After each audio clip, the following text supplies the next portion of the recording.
Hey everybody, Danielle here. I'm doing a brief overview of this game called Fatal Knockout by Niall Crabtree. I was generously sent the base game along with 2 expansions, which if the videos are not already on my channel, it will be. So check the description for any links. But I have this ready to set up to kind of go over what a game like this might look like. So essentially, just kind of reading off from the rulebook on what this game is about.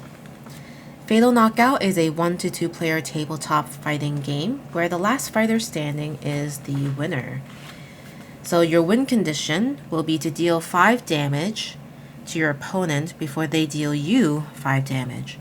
Damage in this game is tracked by these little tokens, which will be placed on your board as you take damage. So once somebody reaches their 5th damage, they die, and the other person would be the winner. The boards for each of the characters do change. For instance, I chose Spur for this video, and Spur actually uses some bullets. So not all the character boards will have this icon on it, but Spur will. And Spur has a bunch of different bullet tokens that are placed into this bag. And depending on the one drawn, there will be various effects that could happen. Another really cool thing about Fatal Knockout is that they included a guidebook specific to each of your characters that you choose to fight with. So in this instance, Spur has an introduction, and there is special setup. So you'll place your bullet tokens in a bag, then shuffle and place 3 face up on your player board. So I'll go ahead and just do that just for example's sake. So I'll just choose 3. One of them came out too fast, that's fine. And then we'll place them on the board like this. And then further instructions will show that you could reload. So when you see this icon, you could remove all bullets, if any, from the slots and place down 3 more. So if you want to just kind of reshuffle it back.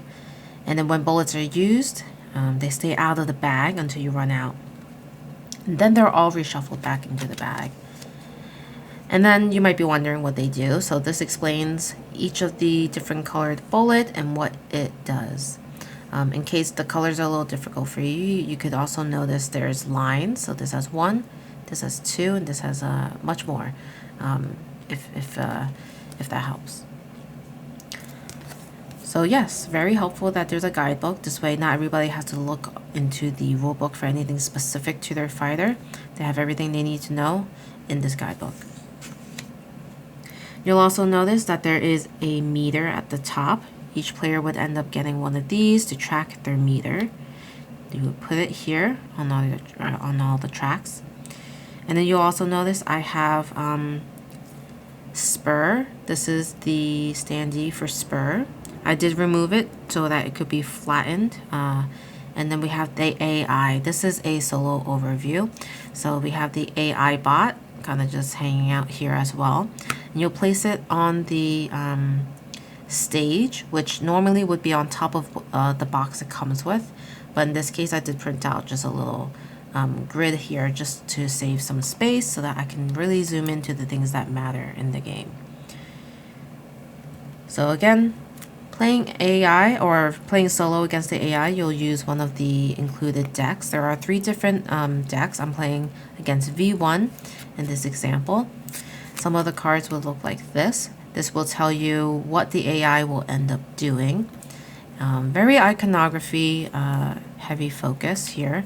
So if you're not sure what any of this means, you would just reference the rulebook for the icons and you'd know exactly what to do.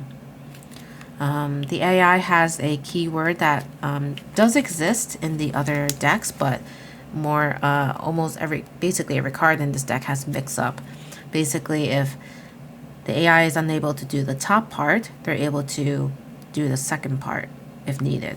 So the AI will always try to do something, and that's kind of why mix-up I think exists, because it makes sure that the AI won't take it too easy on us, And then rolling the die will have an impact on what the AI will do for the turn. So in the rulebook, you'll turn towards the end of the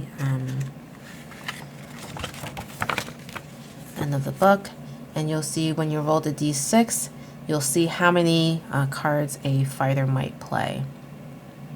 So I don't want to jump ahead into what the solo AI would do. I want to talk about more about what you as a player will end up doing in the game. So the first phase of gameplay after you're all set up is the draw phase. So you do have a deck, and you would remove your upgrade card outside of the deck and just place it next to your board. After that, you will shuffle your deck and you'll put it in this draw section of your player board. And during the draw phase, you'll draw 3 cards to your hand. So go ahead and draw 3. And we have a push fire, a dash and fire, and fan the hammers. Alright, so let me just put this down for now as we go through the rest of the phases. So we have the planning phase next. So starting with the leader, 1 card at a time, players place down cards from their hand. So to say I'm taking the lead, I would be placing a card. So in this case, I might place this push fire down, and then the AI would end up placing a card down. The first card you place will be face up, and then as you come back around to your turn, you will place it face down. Although in solo, it's kind of pointless to do that because everything is kind of, known to you. So it's up to you if you'd like to do that. But if you were to play with a second player, the rest of what you do would be unknown. So the planning phase ends when all cards are played, or if the leader chooses not to play another card. And the leader could actually be the AI, so keep that in mind as well. And then next, the phase is combat. So once the leader decides to end the phase, or all cards have been played, any cards that are face down or flipped up. So for example, say these were the cards that are out, and I decided to just keep this in my hand. We flip everything face up, and then we have to look at the numbers. The cards are rearranged into initiative order, with all ties being broken by the leader. So in this case, there's no ties, but we would be rearranging all of the cards depending on the number.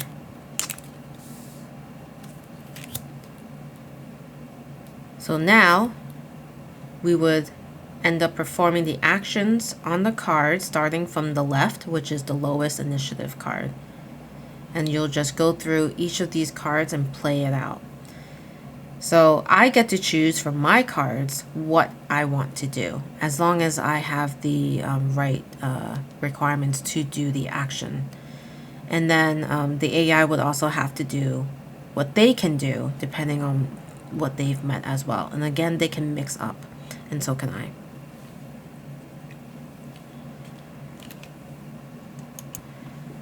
Something to note that during the combat phase, when you're playing out your cards, before you perform an action on the card, you have to add to the meter. So for example, this card has 3 indications of the meter.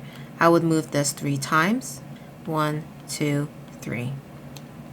And you saw that my tracker actually passed over this icon. This is a shield. So I'm able to grab a shield and place it on either side of my character. And the side actually does matter, because this would only block an attack coming from that direction. So if I'm on this side and the AI is on this side, I probably will want the shield on the front where I'm facing. This way, if there was an attack by the AI, I'd be able to block that one damage. And then during the combat phase, if a player were to take damage, you immediately add that damage to the player board. There's no waiting till the end of all this. You do it immediately.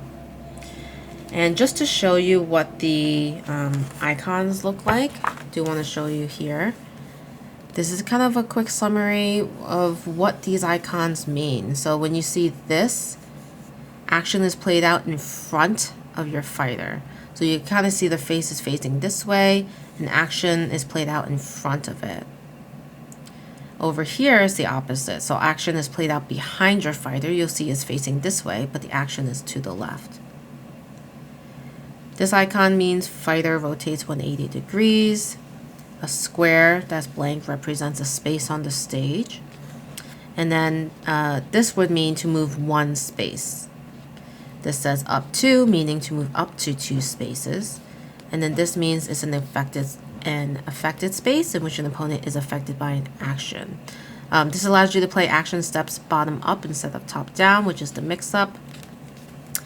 And then here, again, about the shield, when you place a shield for 1 round, you can place it in the front or behind your fighter, and it only protects for 1 instance of damage. And then, of course, this is the damage, and then this will tell you how many damage you would do.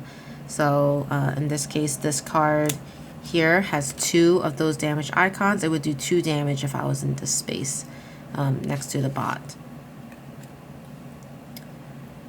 And then here it says the space in which the damage is dealt. So as shown before, there was a reddish hue to that square.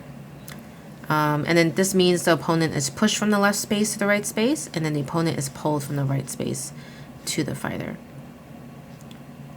So keeping all of that in mind, you would just play out these cards and hopefully do enough damage to your opponent so that you'd be able to win. Of course, depending on your character, there are additional rules, so you'll want to reference the guidebook.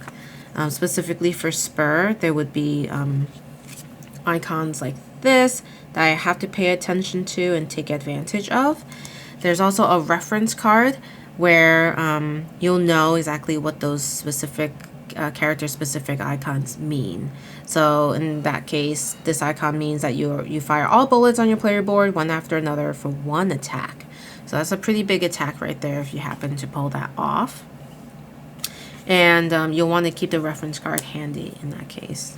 There will be also instances where you could burn cards, and if you were to burn cards, they go into your pocket. Otherwise, after you play a card, they go into your discard, and then you would just start back up and draw up to 3 back to hand. So specific to the solo, we have the rules again on the back.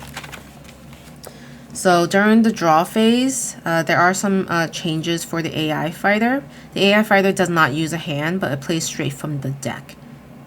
The planning phase is unchanged if I'm the leader, but if the AI fighter is the leader, then you roll the dice to dictate how many cards they play. So that's where this D6 comes in, and it tells you exactly how many cards they will play.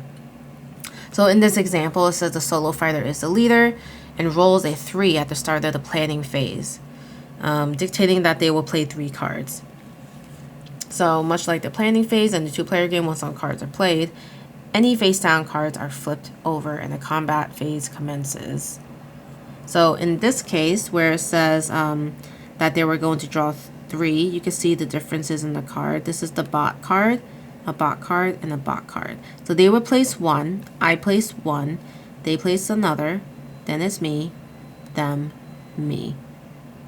And it has to end here because the leader only, which was the AI robot, the leader can only play 3 cards and they choose to end.